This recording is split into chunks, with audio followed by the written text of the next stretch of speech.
Dobar dan. Sada učimo 5 važnih pitanja. Tko si ti?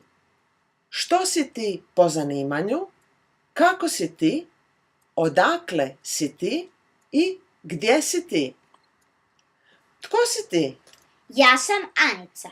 Tko si ti? Ja sam Marko. Tko si ti? Ja sam Ana.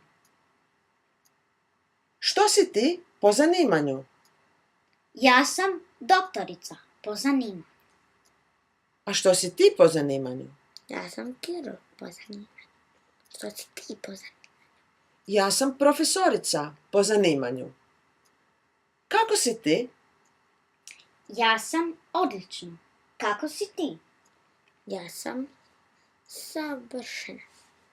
Ja sam također savršena.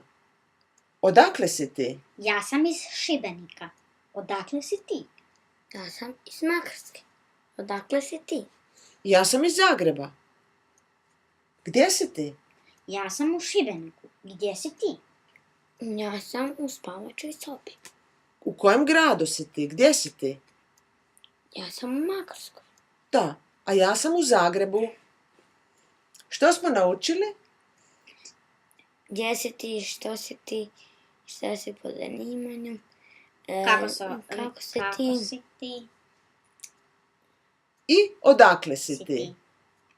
Doviđenja!